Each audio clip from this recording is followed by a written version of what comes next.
Because of Winn-Dixie, Chapter 9. Just about everything that happened to me that summer happened because of Winn-Dixie. For instance, without him, I would never have met Gloria Dump. He was the one who introduced us. What happened was this. I was riding my bike home from Gertrude's Pets, and Winn-Dixie was running along beside me. We went past Dunlap and Stevie Dewberry's house, and when Dunlap and Stevie saw me, they got on their bikes and started following me. They wouldn't ride with me, they just rode behind me and whispered things that I couldn't hear.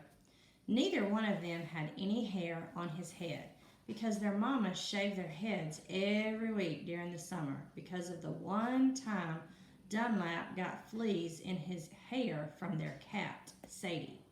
And now they look like two identical bald-headed babies, even though they weren't twins. Dunlap was 10 years old like me, and Stevie was 9 and tall for his age. "I can hear you," I hollered back at them. "I can hear what you're saying," but I couldn't. Winn-Dixie started to race way ahead of me. "You better watch out," Dunlap hollered. "That dog is headed right for the witch's house."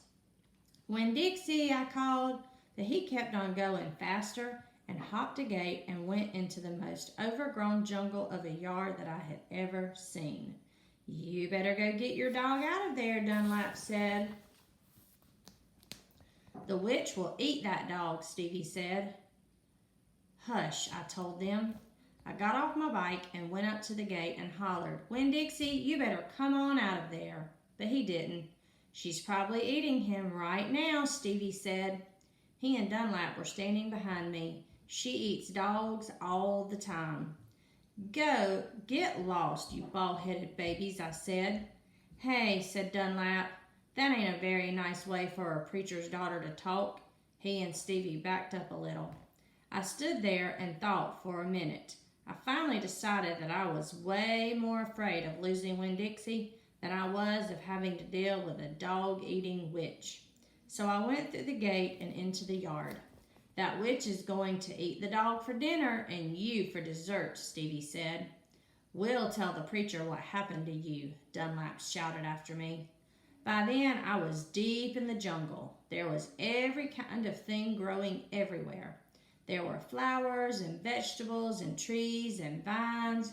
"Winn-Dixie," I said. "Hee hee hee," I heard. "This dog sure likes to eat." I went around a really big tree, all covered in moss, and there was Winn-Dixie. He was eating something right out of the witch's hand. She looked up at me. "This dog sure likes peanut butter," she said. You can always trust a dog that likes peanut butter. She was old with crinkly brown skin. She had on a big floppy hat with flowers all over it.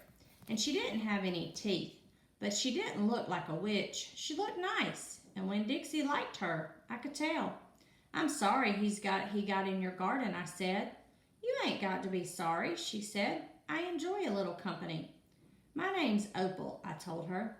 "My name's Gloria Dump," she said. "Ain't that a terrible last name? Dump."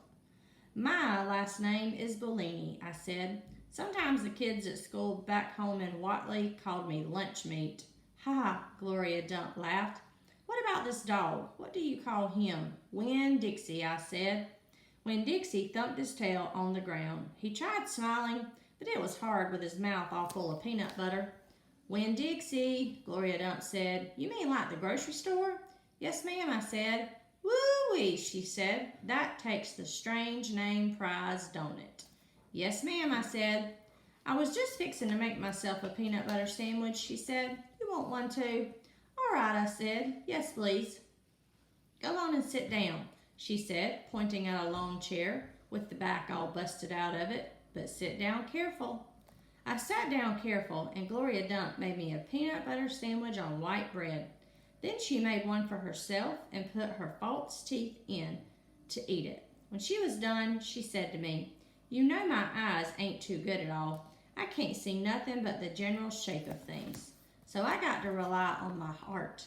Why don't you go on and tell me everything about yourself so I can see you with my heart?" And because Winn-Dixie was looking up at her like she was the best thing he had ever seen, And because the peanut butter sandwich had been so good, and because I had been waiting for a long time to tell some person everything about me, I did.